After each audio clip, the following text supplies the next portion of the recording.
ఉన్న బంగారాన్ని విడిపించి ఆ రోజు ఆన్లైన్ రేటుకే మేము కొంటాం. Sharma gold company. నమస్కారం, సుమన్ టీవీకి స్వాగతం. అక్టోబర్ మాసం ద్వాదశ రాశుల వారికి జాతకరీత్యా ఏ రకంగా ఉండబోతుంది, నవగ్రహాల సంచారం ద్వాదశ రాశుల్లోని ఏ రకంగా జరుగుతుంది, దానివల్ల ఎలాంటి ఫలితాలు ఉంటాయి, అలాగే ఎటువంటి పరిహారాలను పాటించుకోవాలి, ఈ అంశాలను తెలియజేసేందుకు మనతో పాటు ఉన్నారు ప్రముఖ జ్యోతిష్య శాస్త్ర పండితులు, జ్యోతిష్య రత్న, జ్యోతిష్య చక్ర వైభవ నిపుణ డాక్టర్ రాళ్లపల్లి రవికుమార్ గారు. గురుగారు నమస్కారం. నమస్కారం. గురుగారు, మొదటగా ద్వాదశ రాశుల్లో నవగ్రహాల సంచారం ఎలా ఉందో తెలియజేస్తారా? శరదిందు సమాకారే పరబ్రహ్మ స్వరూపిణి వాసరాపీఠ నిలయే సరస్వతి నమస్తుతే. సుమన్ టీవీ ప్రేక్షకులకు నమస్కారం. ముందుగా ఈ అక్టోబర్ నెలలో ద్వాదశ రాశుల్లో నవగ్రహాలు ఎక్కడెక్కడ ఉన్నాయో ఇప్పుడు మనం తెలుసుకుందాం. ముందుగా రవి వచ్చి మనకి తులారాశిలో ఉన్నారు, అలాగే కుజుడు మనకి మిథున రాశిలో ఉన్నారు, అలాగే గురువు మనకి వృషభ రాశిలో ఉన్నారు, శని మనకి స్వస్థానమైన కుంభరాశిలో ఉన్నారు, అలాగే బుధుడు వచ్చి మనకి తులారాశిలో ఉన్నారు, అలాగే కేతు మనకి కన్యారాశిలో ఉన్నారు, అలాగే శుక్రుడు వచ్చేసి మనకి వృశ్చిక రాశిలో ఉన్నారు. ఈ నవగ్రహాల సంచారం అంతా కూడా మనకి ఈ అక్టోబర్ నెలలో ఇలా కొనసాగుతాయని చెప్పు. గురుగారు, మరి మీనరాశి వారికి అక్టోబర్ మాసం ఎలా ఉండబోతుంది? గురువు శని రాహుకేతుల స్థానాలు ఎలా ఉన్నాయి, ఎటువంటి లాభాన్ని ఇస్తున్నాయి ఇవి? మీనరాశి అనగానే మనకి పూర్వభాద్ర 4వ పాదం, ఉత్తరభాద్ర 1, 2, 3, 4 పాదాలు, రేవతి 1, 2, 3, 4 పాదాలు, ఈ నక్షత్రాల సమూహం మనకి మీనరాశిలోకి వస్తుంది. ముఖ్యంగా మీనరాశి చూసుకుంటే రాశ్యాధిపతి అంటే హార్డ్ వర్క్ చేసే గ్రహం వచ్చేసి మనకి తృతీయంలో ఉన్నాడు, పర్వాలేదు, ఒక 50 మార్క్స్. యోగకారకుడు అదృష్టకారకుడు అయిన గ్రహం కుజుడు చతుర్థ స్థానంలో ఉన్నాడు, అది కూడా పర్వాలేదు. దైవబలం దైవానుగ్రహానికి సంబంధించిన ప్లానెట్ గురువు, అది తృతీయ స్థానంలో ఉన్నాడు, అది పర్వాలేదు. కానీ ఏలినాటి శని ఎఫెక్ట్ మటుకు చాలా ఎక్కువగా ఉంది. అంటే వ్యయ స్థానంలో శని ఉండడం చేత అధికమైన ఖర్చు, అనవసరమైన ఖర్చు, నిద్ర తక్కువగా పట్టడం, బాగా కష్టపడితే కానీ పనులు చేయలేకపోవడం, శ్రమ కాలం ధనం వ్యర్థం అవడం, అవసరానికి డబ్బులు సమకూరకపోవడం, రావాల్సిన బాకీలు వసూలు అవ్వకపోవడం, కొత్త అప్పులు చేయాల్సి రావడం, అప్పుల వాళ్ళ బెడద ఎక్కువగా ఉండడం, చిన్న చిన్న అనారోగ్య సమస్యలు. వీళ్ళు ఎవరికైనా అప్పులు ఇస్తే వీళ్ళు అప్పులు ఇచ్చినా కూడా వాడేది రావు. మనం అప్పులు చేయక తప్పదు, మనం ఇచ్చిన అప్పులు వెనక్కి రావు. సో అప్పులు గిప్పులు ఇవన్నీ కూడా మానేసుకోండి, షూరిటీస్ పెట్టకండి, మధ్యవర్తితో వహించకండి, మౌనంగా ఉండండి. ఇవన్నీ కాకుండా రాశిలోనే రాహు ఉన్నాడు, సో స్ట్రెస్, స్ట్రెయిన్, మానసిక ఆందోళన ఇంకా ఎక్కువైపోయింది. గ్రహణ సమయం అని చెప్పాను చూడండి. మన చంద్రుడు రాహుతో కలిసినా, కేతుతో కలిసినా, శనితో కలిసిన జాతకంలో పడితే నా ఆలోచన, ధైర్యం, మానసిక ఆందోళన ఉంటుంది. అదే ప్రస్తుతం గోచారంలో మన చంద్రుడు ఎక్కడైతే ఉన్నాడో అక్కడ రాహు ఉన్నాడు, కాబట్టి ఇది గ్రహణ సమయం అనమాట.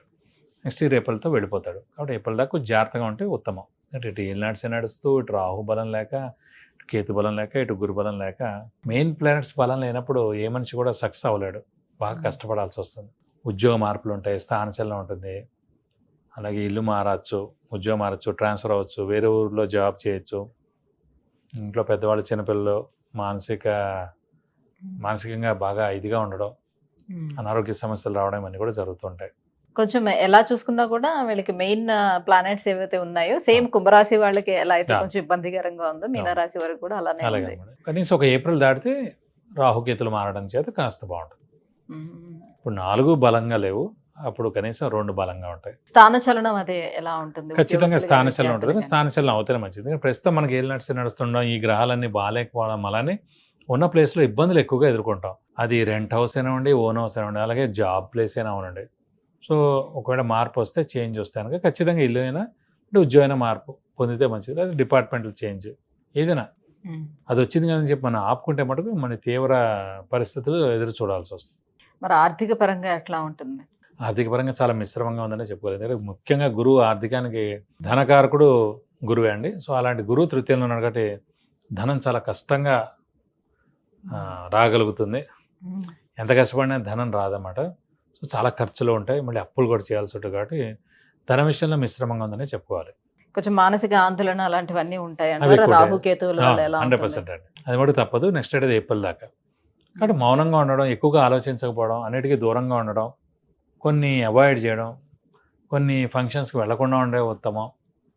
ఏది బాగా పిలిచారో, ఏది బాగా ఇష్టంగా ఉన్నారో వాళ్ళ మీద రెస్పెక్ట్తో మీరు వెళ్తే పర్లే, కానీ వాళ్ళు కొంతమంది హేళన చేయడం, వాళ్ళని దిగజార్చి మార్చడం, అనడం, ఇవన్నీ కోసం కొంతమంది పిలుస్తుంటారు. ఈ సమయం సరైనది కాదు.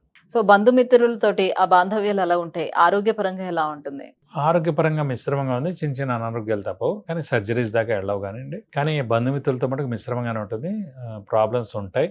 కాబట్టి జాగ్రత్తగా మౌనంగా ఉండండి కొన్ని రోజులు, కనీసం ఒక ఏడాదైనా, నెక్స్ట్ ఏడాది ఏప్రిల్ దాకా. గురుగారు, మరి వీటన్నిటికీ ఎటువంటి పరిహారాన్ని పాటించుకోవాలంటారు వీళ్ళు? పరిహారాలు చాలా ఉన్నాయండి. ఎందుకంటే రాహుకి చేయాలి, కేతువుకి చేయాలి, శనికి చేయాలి, గురువుకి చేయాలి. ముఖ్యంగా ఏలినాటి శని ఎఫెక్ట్ ఉంది కాబట్టి రాహుకేతులు అలాగే ఏప్రిల్తో మారిపోతారు. కాబట్టి ప్రతి శనివారం ఉపవాసం ఉండడం, ఇందాక కుంభరాశి చెప్పినట్టే రక్తదానం చేయడం. రక్తదానం చేయడం ద్వారా మన రక్తం వాళ్ళకి ఎక్కించడం ద్వారా వాళ్ళు చాలా ప్రాబ్లమ్స్ నుంచి బయటపడతారు. కాబట్టి వాళ్ళ యొక్క బ్లెస్సింగ్స్, వాళ్ళ పేరెంట్స్, వాళ్ళ వైఫ్ బ్లెస్సింగ్స్ మనకు వస్తాయి. మనకి ఎలాంటి అనారోగ్యాలు చేయవు, మనం సర్జరీల దాకా వెళ్ళక్కర్లేదు, అవన్నీ కూడా మనం బ్లెస్ అయి ఉంటాం అన్నమాట. కాబట్టి ప్రతి 6 నెలలు ఏలినాటి శని వెళ్ళేదాకా మటుకు రక్తదానం చేయండి, ప్రతి శనివారం ఉపవాసం ఉండండి. అలాగే సుబ్రహ్మణ్య స్వామిని ఎక్కువగా పూజిస్తే మంచిది. ఎందుకంటే ఇన్ని గ్రహాలు బాగాలే కాబట్టి సుబ్రహ్మణ్య స్వామి పూజిస్తే అన్నీ ఆయన చూసుకుంటారు. ప్రతిరోజు సుబ్రహ్మణ్య స్వామి అష్టోత్తరం చదువుకోండి. అలాగే సుబ్రహ్మణ్య స్వామి టెంపుల్ ప్రతి మంగళవారం వెళ్ళి 40 ప్రదక్షిణాలు చేయండి. ఇక్కడ స్కందగిరి టెంపుల్ అని ఉంది, మీరు ఆన్లైన్లో కూడా కట్టచ్చు. పద్మారావు నగర్లో, హైదరాబాద్లో, సికింద్రాబాద్లో. సో అక్కడ హోమం మరియు అభిషేకం 2000 రూపాయలు. అది కడితే కనుక మన పేరు, నక్షత్ర గోత్రనామాలతోటి హోమం మరియు అభిషేకం చేస్తారు. ఆన్లైన్లో కట్టినా పర్లేదు, పర్సనల్గా వెళ్ళి అటెండ్ అయినా పర్లేదు. ఫస్ట్ అయితే కట్టాలి. ఒకసారైనా కనీసం చేయిస్తే మంచి ఎఫెక్ట్ ఉంటుంది. ఆర్థికంగా కానీ, ఈ ఆలోచన తగ్గడం కానీ, స్ట్రెస్ స్ట్రెయిన్ తగ్గడం కానీ, అన్ని విధాలు కూడా బాగుంటుందని చెప్పుకోవచ్చు. విద్య, ఉద్యోగం, వివాహం, విదేశీయానం, సంతానం, ఆరోగ్యం, ఐశ్వర్యం, ఇలా వీటన్నిటి గురించి తెలుసుకోవాలంటే కింద స్క్రోల్ అవుతున్నటువంటి నెంబర్లకి కాల్ చేసి లేదంటే మెసేజ్ చేసి గురువుగారి అపాయింట్మెంట్ పొందవచ్చు. గురుగారు, మీనరాశి వారికి అక్టోబర్ మాసం ఎలా ఉండబోతుంది? సో ఎటువంటి జాగ్రత్తలు వాళ్ళు తీసుకోవాలి, ఎలాంటి పరిహారాలను పాటించుకోవాలి, ఈ విషయాలన్నీ తెలియజేసినందుకు ధన్యవాదాలు. నమస్కారం.